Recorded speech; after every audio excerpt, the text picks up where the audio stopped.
I am Martha, 68 years old, living quietly in my modest Pennsylvania home since Richard, my husband of 40 years, passed away 3 years ago. What nobody knows, not even my son Thomas, is that Richard left me $7 million in his will. I chose to keep this secret when Thomas introduced me to Amber, his girlfriend of just 6 months before they got engaged. Something about her calculating smile made me uneasy. My instincts proved right when, days after their lavish wedding, Amber showed up at my door with a notary and documents for me to sign. Before I continue this shocking story about family, trust, and greed, let me know where you are watching from in the comments. Hit that like button and subscribe to the channel if you want to hear more real-life stories like mine. Trust me, you will want to hear how this all unfolded. I grew up in a small town outside of Pittsburgh, the daughter of a factory worker and a schoolteacher. We never had much, but my parents taught me the value of hard work and living within your means. I met Richard during my sophomore year at Penn State, where I was studying on a partial scholarship. He was a business major with big dreams, but like me, came from humble beginnings. Our wedding was small, just family and close friends at the local church, followed by a reception in my parents' backyard.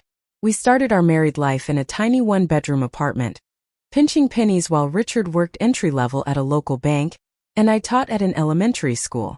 Those early years were a struggle, but they were also filled with love and determination. Richard had a natural talent for investments and slowly worked his way up in the banking world. By our 5th anniversary, he had moved into investment banking, and our financial situation began to improve. What I didn't fully realize then was that Richard wasn't just good at his job, he was exceptional. As his career flourished, we could have upgraded to a luxurious lifestyle, but Richard was adamant about living modestly. We bought a comfortable 4-bedroom house in a nice suburban neighborhood, drove reliable but not flashy cars, and took one vacation each year. To the outside world, we appeared to be a typical upper-middle-class family. "Never show all your cards, Martha," Richard would say. "True wealth is quiet." Behind the scenes, Richard was investing brilliantly, building a fortune that few people knew about. When I was 33, we welcomed our only child, Thomas. The pregnancy had been difficult, and complications meant we couldn't have more children. Perhaps that's why we both tended to spoil him. Richard worked long hours, and I think he compensated for his absence by rarely saying no to Thomas's requests. Despite our attempts to teach Thomas about the value of money, he grew up with a sense of entitlement that worried us both. He expected the newest toys, the trendiest clothes, and later the fastest car. At private school, he ran with a wealthy crowd, and by college, his spending habits had become concerning. I remember one evening, after Thomas had left for his freshman year at Cornell, Richard sat me down at our kitchen table. "Martha, I'm worried about the man our son is becoming," he said, his face etched with concern. "He seems to measure everything and everyone by their dollar value." I defended Thomas, suggesting it was just a phase, but deep down I shared Richard's concerns. Throughout Thomas's 20s, these worries only grew. He graduated with a business degree but jumped from job to job, always finding reasons why positions were beneath him. He lived in an expensive apartment he could barely afford and drove a luxury car with payments that consumed nearly half his income. When Richard was diagnosed with pancreatic cancer at 65, it hit our family like a thunderbolt. During the 16 months of his illness, Thomas visited sporadically, always with an excuse about work pressures or prior commitments. It was during this time that Richard and I had several serious conversations about our estate. "Thomas isn't ready for this kind of money, Martha," Richard told me one night as we sat in the hospital during one of his treatments. "If he inherits millions now, I'm afraid it will destroy any chance of him developing into the man I know he can be."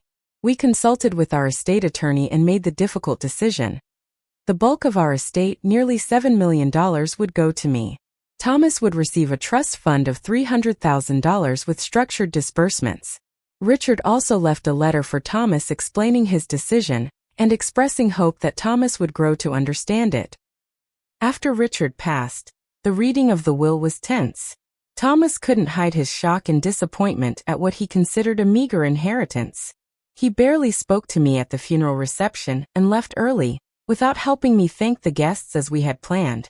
In the months that followed, our relationship grew increasingly strained. My calls went unanswered for days.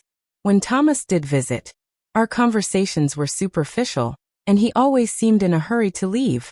I remained in our family home, taking comfort in the memories it held, while Thomas suggested repeatedly that I should upgrade or move to a retirement community since I was all alone in that big house. The truth was, I was lonely. Most of our friends had been Richard's business associates and their wives, and many of those relationships faded after his death. I threw myself into volunteer work at the local hospital and joined a widow's support group, but the void left by Richard's absence and Thomas's distance was profound. I never told Thomas about the full inheritance. Richard and I had always kept our true net worth private, and it seemed more important than ever to maintain that privacy now.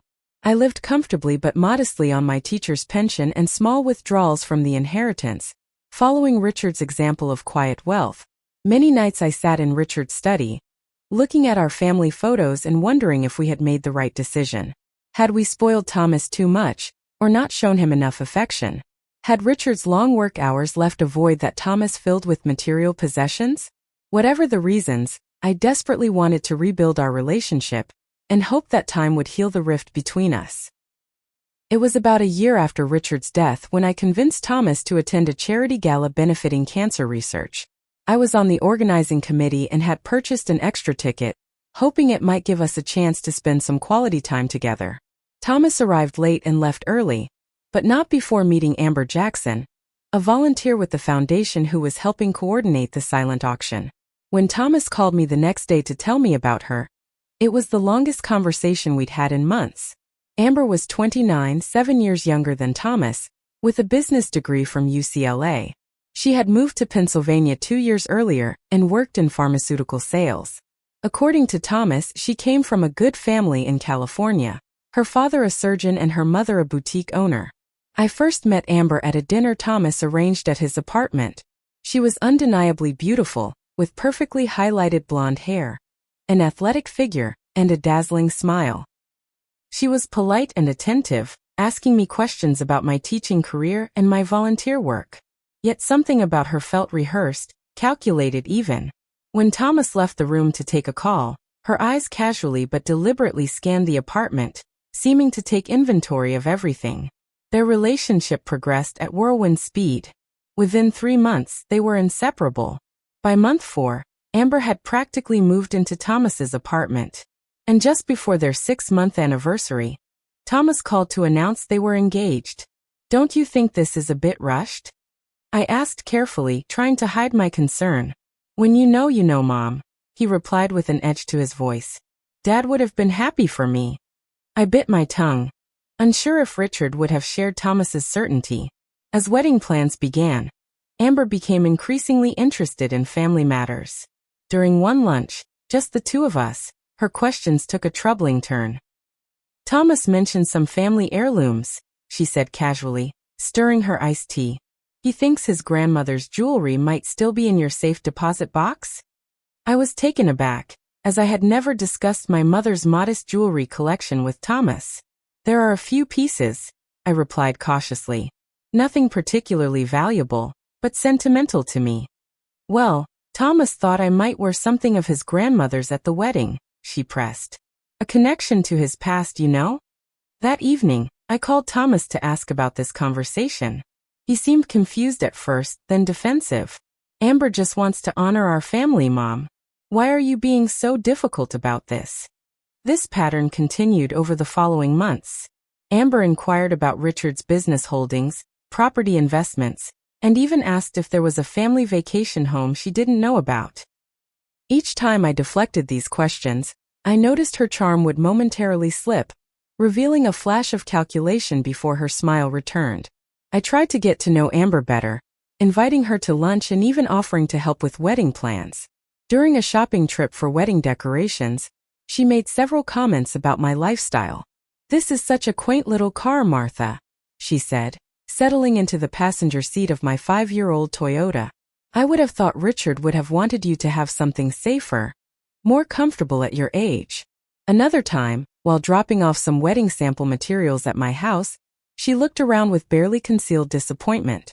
"You know, there are wonderful retirement communities with much less maintenance. This old house must be such a burden for you to manage alone." My concerns growing, I decided to do something I'd never done before. I hired a private investigator to look into Amber's background. The results were troubling. While her stated background facts checked out, there was more to the story. Amber had been engaged twice before, both times to wealthy men significantly older than her. Both engagements had ended mysteriously just months before the wedding. She also had a history of credit card debt and a pending lawsuit from a former landlord claiming significant property damage. When I gently tried to discuss these findings with Thomas, suggesting we slow down the wedding plans until we knew more about Amber, he exploded in anger. "You've never given her a chance," he shouted. "You're just lonely and jealous that I've found someone to share my life with while you're stuck in the past." His words stung deeply and I retreated, unsure how to proceed. I consulted with my lawyer Eleanor, who had been Richard's trusted advisor for decades, and was one of the few people who knew about my inheritance. "Be careful, Martha," she warned. "I've seen cases like this before. If you speak out too forcefully against this marriage, you risk losing Thomas completely. But if Amber is what you suspect, staying silent has its own risks." I was caught in an impossible situation. Speak up and potentially lose my son, or stay quiet and watch a potential disaster unfold. After many sleepless nights, I made my decision. I would keep my inheritance secret, against Eleanor's legal advice to be transparent with Thomas about family assets. Something told me that the moment Amber knew about the money, things would escalate in ways I wasn't prepared to handle. The wedding preparations quickly spiraled into an extravaganza that I knew was far beyond Thomas's financial means. They chose the Wentworth, one of Philadelphia's most exclusive hotels, with a reception planned for 300 guests. Amber selected an imported French lace gown, custom-designed invitations, and insisted on flying in a celebrity chef from New York to create the menu. When Thomas nervously approached me about contributing to the wedding costs, I offered $20,000, explaining it was from my careful savings from my pension. In reality, it was a tiny fraction of what I could have given, but I wanted to see how they would manage their finances together. Amber didn't bother to hide her disappointment when Thomas told her about my contribution. At our next wedding planning meeting, she was cold and dismissive. "We'll just have to make some adjustments," she said with a tight smile. "I understand that on a teacher's pension, this is probably all you can manage, Martha." Later that day, I overheard her on the phone in what she thought was a private corner of the restaurant. "His mother is being so stingy," she complained to someone. "Thomas swears she's sitting on a fortune from his dad's life insurance and investments, but she's playing poor. Don't worry, we'll figure it out after the wedding." My blood ran cold. Thomas and I had never discussed Richard's life insurance, which had been a relatively modest policy that I'd used to pay off the remaining mortgage on our house. What other assumptions was Amber making about my finances? As the wedding date approached, I began noticing other concerning signals. At the pre-wedding dinner with Amber's parents, her father made an odd comment. "Thomas tells us you're still in the family home, Martha," he said between sips of an expensive scotch that Thomas had ordered. "Real estate like that is just sitting equity. At your stage of life, it makes sense to cash out and enjoy your golden years." I smiled politely and changed the subject, but the implication was clear. Amber's family seemed to believe I was sitting on valuable assets that should be put to better use. That night, as guests mingled at the bar after dinner, I stepped into the lobby to get some air and overheard Amber on her cell phone. "Everything's going according to plan," she was saying in a low voice. "Once we're married, we'll have better access. Thomas thinks she'll help with the down payment on the house once we start talking about grandchildren. After that, it's just a matter of time before we can convince her to sign over the house. The lawyer says with her age, it won't be hard to make a case for managing her assets." I slipped away before she could see me, my heart pounding. The next morning, I made an emergency appointment with Eleanor. "We need to take steps immediately," she advised after I recounted what I'd overheard. "I'm concerned this could escalate to elder financial abuse very quickly after the wedding." We spent the day updating my will, creating a revocable trust for my assets, and setting up additional security measures for my accounts. Eleanor also recommended a security consultation for my home and suggested I install cameras, both for documentation purposes and my own safety. "Martha, I want to be very clear," Eleanor said before I left her office. If at any point you feel unsafe or coerced, you call me immediately, day or night. And consider speaking to Thomas before the wedding. He deserves to know what he's walking into. I considered Eleanor's advice seriously, but each time I thought about confronting Thomas, I remembered his angry words, his accusations that I was interfering in his happiness. If I made these accusations against Amber now, without irrefutable proof, I feared I would lose him forever. The night before the wedding, I sat alone in my bedroom looking at old family photos. There was Thomas on his 5th birthday, gap-toothed and beaming as Richard helped him with his new bicycle. Thomas at his high school graduation, standing tall and proud between Richard and me. When had we lost that connection? When had money become more important than our relationship? I cried myself to sleep that night, missing Richard desperately and wishing I could ask his advice just one more time. The heaviness in my heart was tempered only by my growing resolve. I would attend this wedding with grace and dignity, but I would protect myself and ultimately protect Thomas from what I increasingly believed would be a disastrous mistake. The morning of the wedding, I called Nancy, my closest friend since college, and one of the few people who knew about my inheritance. I don't know if I'm doing the right thing by staying quiet, I confessed. Martha, you've always had good instincts about people, Nancy reassured me. Follow your gut. And know I'm here for you no matter what happens today. Before leaving for the church, I secured important documents in my home safe, made sure Richard's study was locked, and slipped Eleanor's business card into my purse just in case. Whatever happened today, I was determined to be prepared. The Wentworth Hotel had been transformed into a winter wonderland, despite it being June in Philadelphia. White roses and crystal decorations adorned every surface, ice sculptures graced the buffet tables, and a string quartet played softly as guests arrived. The extravagance was stunning and wildly beyond what I knew Thomas could afford on his salary as a marketing manager. I was seated in the front row, alone on the groom's side, painfully aware of Richard's absence beside me. Across the aisle, Amber's large extended family filled several rows, dressed impeccably and surveying the venue with approving nods. The ceremony itself was brief and, to my surprise, rather impersonal. The vows were standard, with no personal anecdotes or meaningful additions.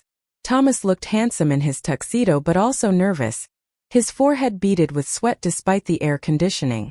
When he placed the ring on Amber's finger, I noticed his hand trembling slightly. At the reception, I was seated at a table far from the bridal party, with distant cousins of Amber's family who made polite but minimal conversation. I observed Amber working the room with practiced charm, paying particular attention to Thomas's business associates, and the few wealthy friends he had maintained from his private school days. When she did acknowledge me, it was with a cool efficiency that felt more like checking a box than genuine affection for her new mother-in-law. During the traditional mother-son dance, Thomas seemed distracted, his eyes constantly darting to where Amber was speaking with a group of well-dressed older men I didn't recognize. "Everything all right, Thomas?" I asked gently. "Fine, Mom, just fine," he replied tensely. "Just some of Amber's father's business associates. Potential connections, you know." As the evening progressed, I made my way to the ladies' room for a moment of quiet. Inside, I found Amber's mother touching up her makeup. "Martha," she said with a smile that didn't reach her eyes. "What a lovely ceremony. Thomas is such a catch. Amber says he has wonderful prospects with his family background." "Thomas works very hard," I replied neutrally.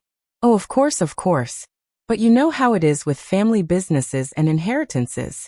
These things make such a difference in getting a young couple started properly.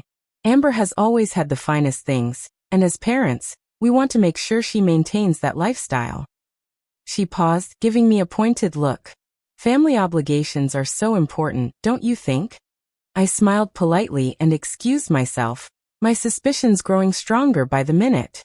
Back in the reception hall, I witnessed Amber in what appeared to be an intense conversation with a man who looked vaguely familiar. When she walked away, I approached him, introducing myself as the groom's mother. "James Holloway," he said, shaking my hand. "Amber and I dated briefly a few years back." "And you were invited to the wedding?" I asked, surprised. He laughed, though there was no humor in it. "Let's just say I was surprised by the invitation. Amber and I didn't exactly part on good terms. Sensing an opening, I asked if he'd mind sharing a bit about their relationship. What he told me sent chills down my spine. "Be careful," he warned quietly. When we were together, Amber was very interested in my family's business. After meeting my parents and learning our company wasn't as profitable as she'd assumed, she lost interest remarkably quickly. A month later, she was engaged to a real estate developer in his 50s. That ended suddenly, too. I thanked him for his candor, my mind racing with implications.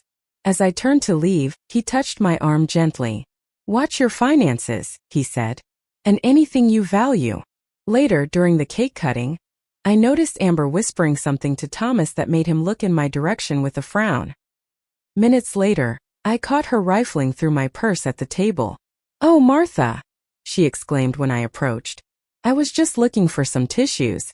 My makeup artist said you might have some."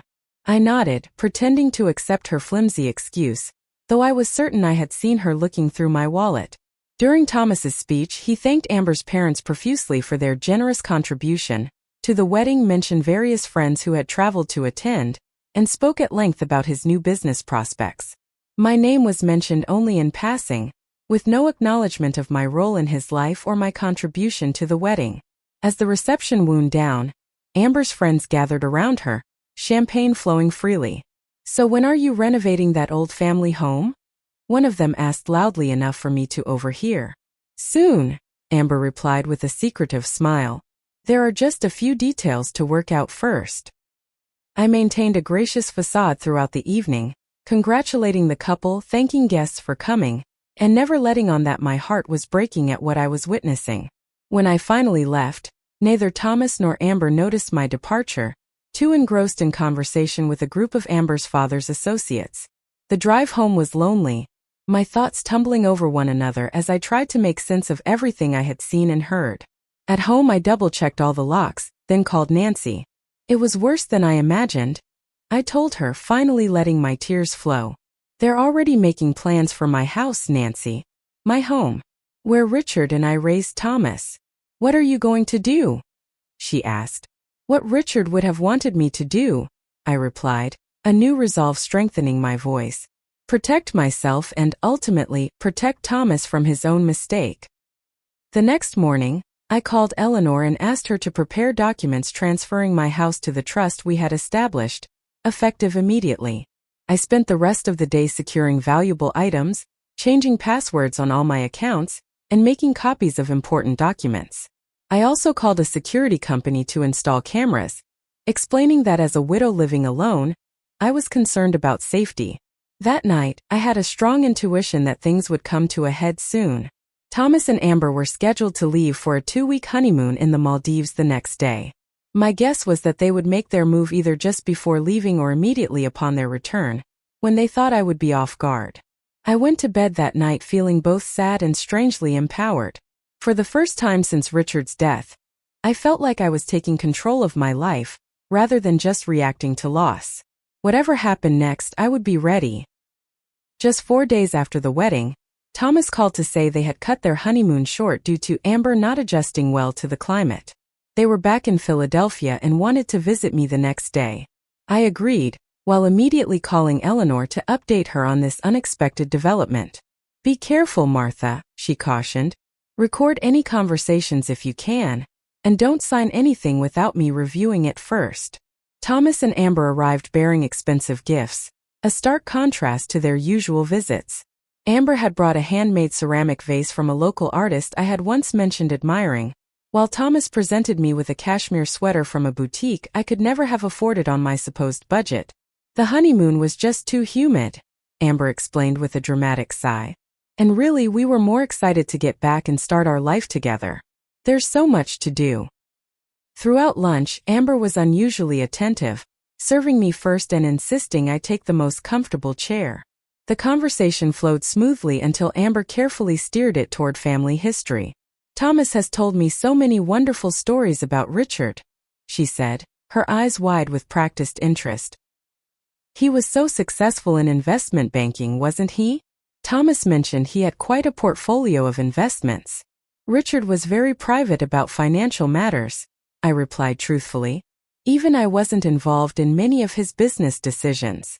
But surely as his wife you inherited everything, she pressed, a flicker of frustration crossing her face before her smile returned.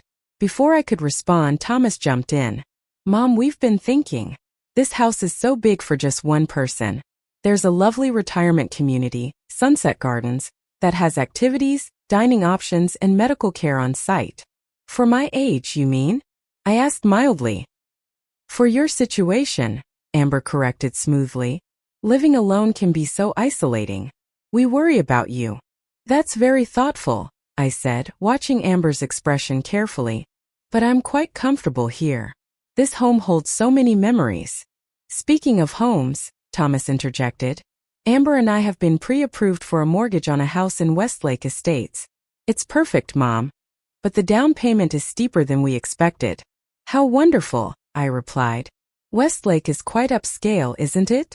Only the best for my bride, Thomas said with a nervous laugh. The thing is, Mom, with the wedding costs and now this opportunity, we're a bit stretched thin. After they left, promising to visit again soon, I reviewed the security camera footage I had installed the day before. Sure enough, while Thomas and I had been in the kitchen preparing coffee, Amber had slipped into Richard's study and spent several minutes going through his desk drawers. 2 days later, Thomas called again. Mom, I need to stop by and pick up some documents Dad might have left. Tax records, investment statements, that sort of thing. When he arrived alone, his demeanor was different, more businesslike. Mom, I've been offered an amazing investment opportunity through Amber's father's connections. He began without preamble. But I need capital to get in on the ground floor. I was thinking, with your teacher's pension and whatever savings you and Dad had, you must have a little tucked away. I feigned concern about my fixed income and limited savings but eventually agreed to see what I could do.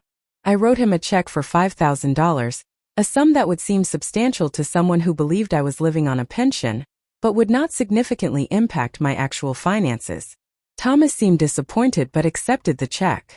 As he was leaving, he casually mentioned, "By the way, I'd like to take another look at Dad's will sometime, just to make sure we understand everything correctly." The next week brought more frequent visits, each with a new angle. Amber coincidentally brought over a financial advisor friend who specialized in helping seniors maximize their assets. Thomas mentioned a cousin who had made a fortune by taking out a reverse mortgage on his mother's paid-off home. Amber dropped by unexpectedly one afternoon when she thought I would be at my book club, claiming she had left her phone charger during the previous visit.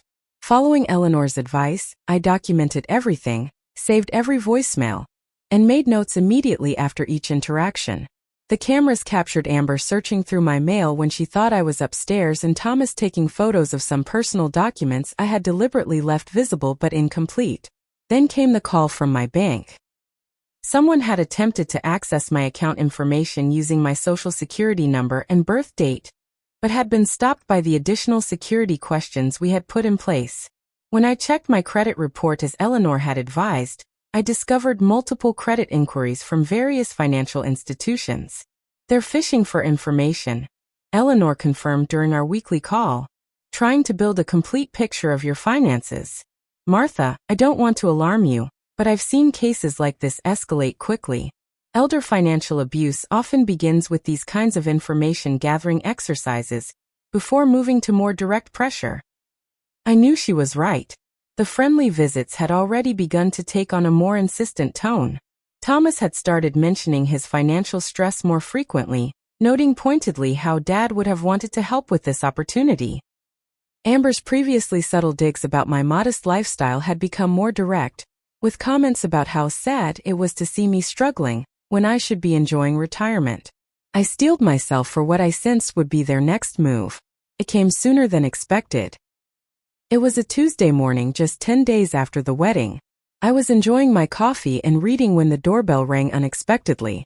Through the security camera monitor Eleanor had insisted I install, I could see Amber standing on my porch with a woman I didn't recognize, who was carrying a briefcase. I took a deep breath, activated the recording function on my phone as Eleanor had taught me, and opened the door. "Amber, what a surprise," I said, injecting warmth into my voice despite my racing heart. "Good morning, Martha," Amber replied with a bright smile that didn't reach her eyes. "This is Patricia Wells, a notary public. Thomas asked us to stop by with some papers for you to sign.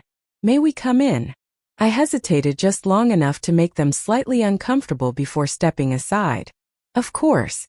I wasn't expecting company, but please come into the living room." Once seated, Amber immediately took control of the conversation. "Thomas is so sorry he couldn't come himself, but he's in an important meeting about that investment opportunity we mentioned. He asked me to bring these papers over for you to sign right away." Patricia, the notary, placed a stack of documents on the coffee table.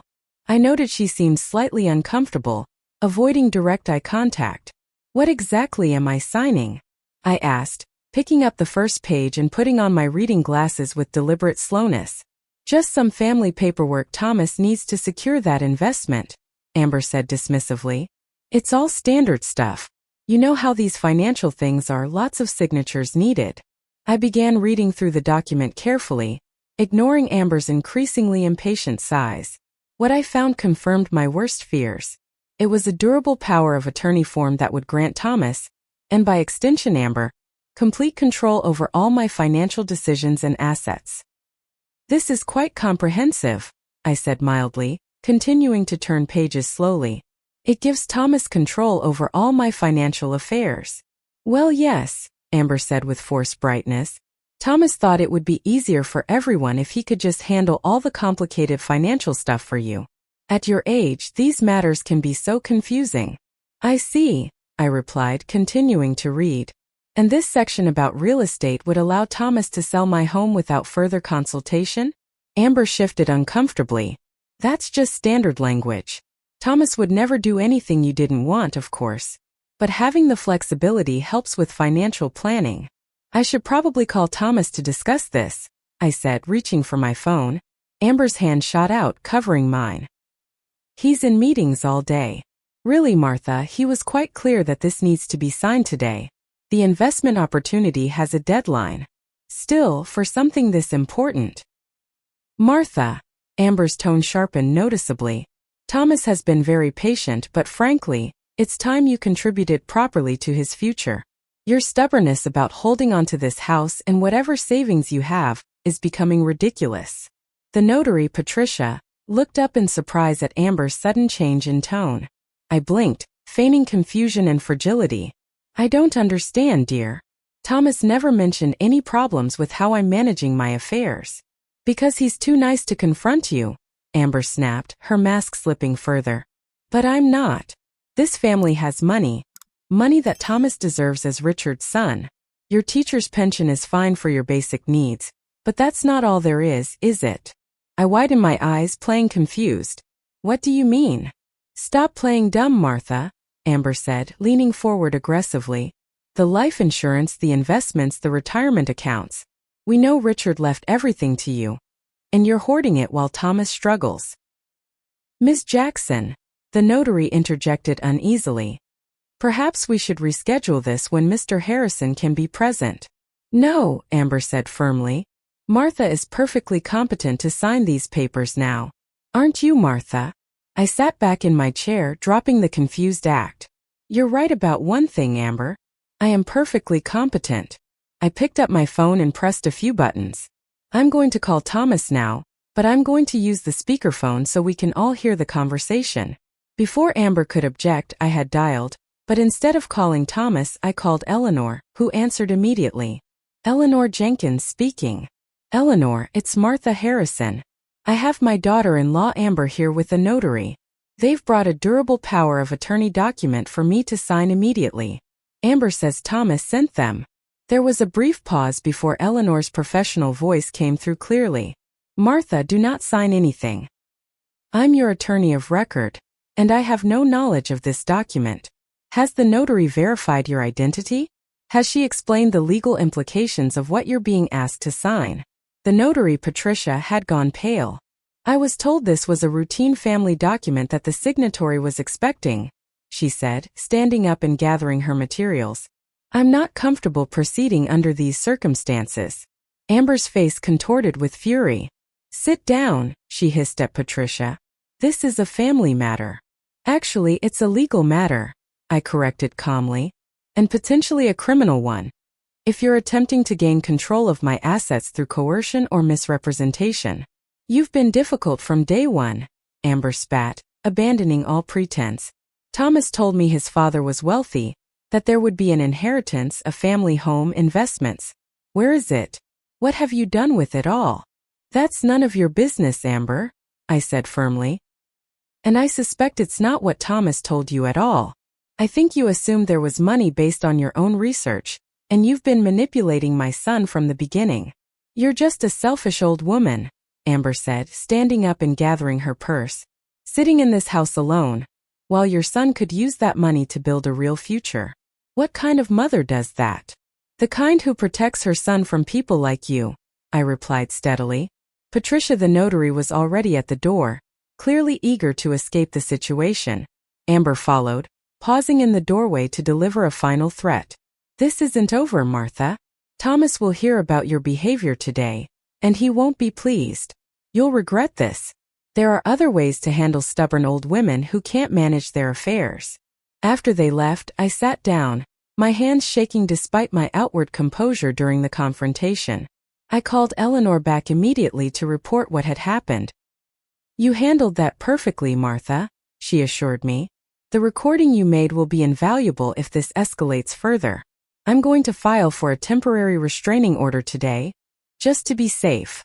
Do you think that's necessary? I asked, concerned about further damaging my relationship with Thomas. After a threat like that? Absolutely.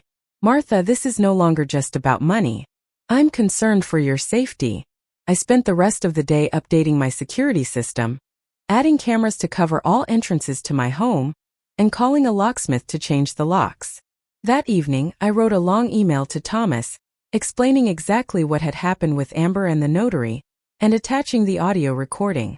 I hesitated before pressing send, knowing this could be the final break in our relationship, but ultimately, I knew it was necessary. Whatever happened next, I had to face it head on. The next morning, I was in the kitchen when I heard a car door slam. Through the window, I saw Thomas marching up the walkway alone, his face a storm of emotions. I braced myself for what was coming and opened the door before he could ring the bell. Mom, he said tersely, brushing past me into the hallway. We need to talk about what happened yesterday. Amber is extremely upset. I imagine she is, I replied calmly. Please come sit down. Would you like some coffee? I don't want coffee, he snapped. I want to know why you're being so difficult about helping us, and why you embarrassed Amber in front of that notary. I gestured toward the living room. Before we discuss anything, there's something you need to see. Reluctantly, Thomas followed me. I had prepared my laptop with the security footage from the previous day, along with several clips showing Amber searching through my belongings on earlier visits. I also had printed copies of my credit report showing the unauthorized inquiries, and the documents Eleanor had prepared detailing the potential legal consequences of what Amber had attempted. What is all this? Thomas asked, his anger momentarily displaced by confusion. The truth, Thomas. Please just watch. For the next 30 minutes, Thomas sat in stunned silence as I played the recordings, including the full audio of Amber's threats from the previous day. His face cycled through disbelief, shock, and finally a dawning horror. This can't be right, he said weakly when I finished. There must be some explanation. I think there is, I said gently. But it's not what you want to hear. I took a deep breath and made the decision to tell him everything. Thomas, there's something you don't know. Your father left most of his estate to me, not just the modest sum you were told about. Thomas's head snapped up. What are you talking about? Richard was worth considerably more than you know. He built a substantial portfolio over the years, but we always lived modestly by choice. When he became ill, he was concerned about how you would handle a large inheritance, given your relationship with money. How much? Thomas asked, his voice hollow. Approximately $7 million. The color drained from Thomas's face. $7 million. And you kept this from me?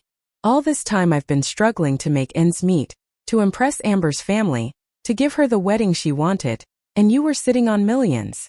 It was your father's decision, Thomas, and I honored it.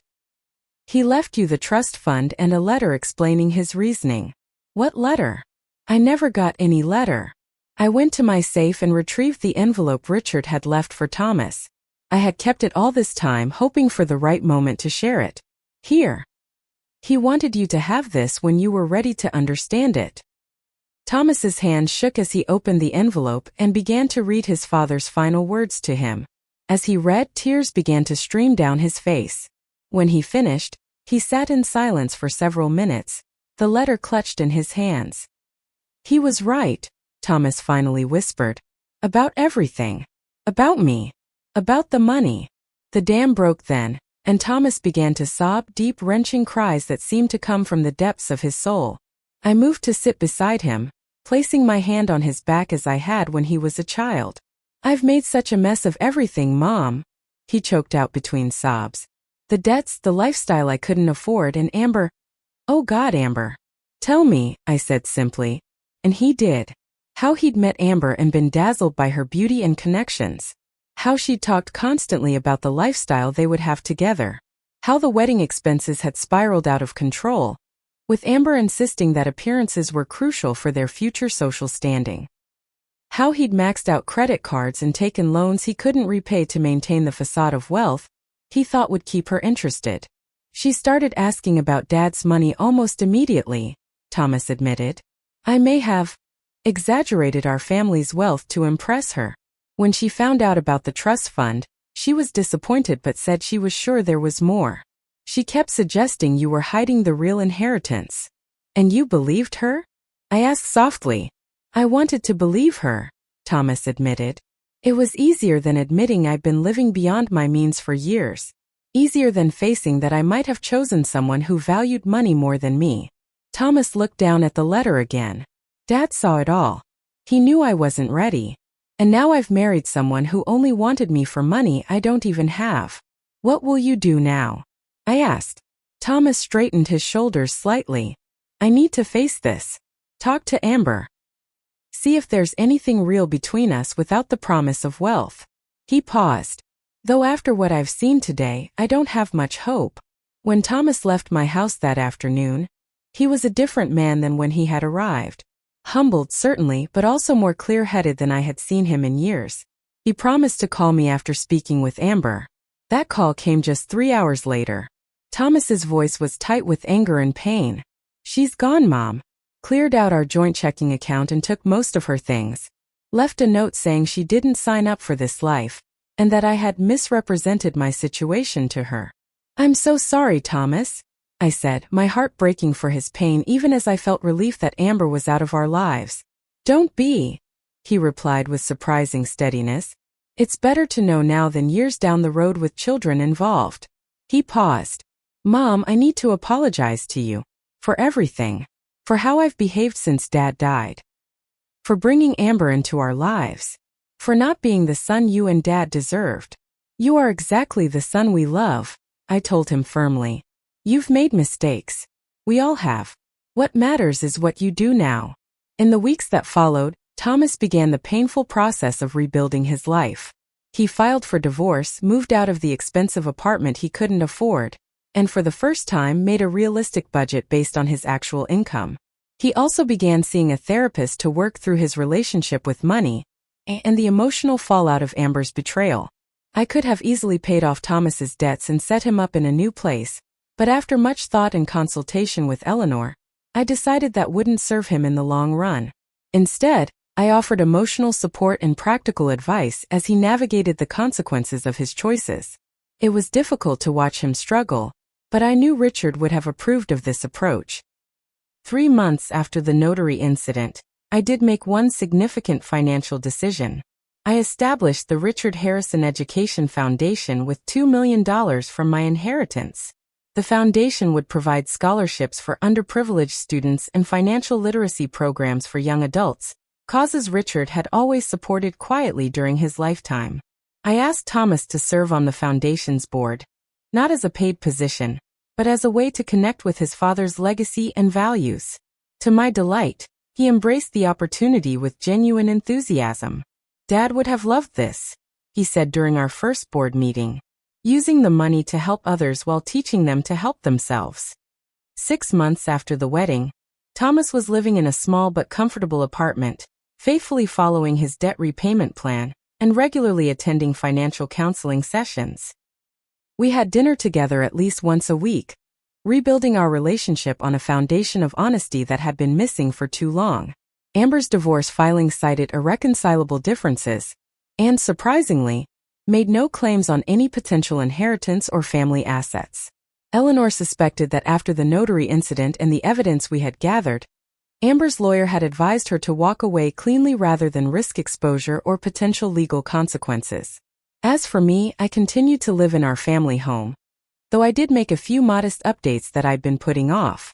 I deepened my involvement with my volunteer work, strengthened my friendships, and even started teaching a part-time art class at the community center, something I'd always wanted to do but never found the time for while Richard was ill. On the first anniversary of Richard's death following these events, Thomas and I visited the cemetery together. As we stood by the grave, Thomas placed a hand on the headstone. "He was right all along," Thomas said quietly. "About the money. About me not being ready. I wish I could tell him I finally understand." "He knew you would eventually," I replied. "That's why he did what he did.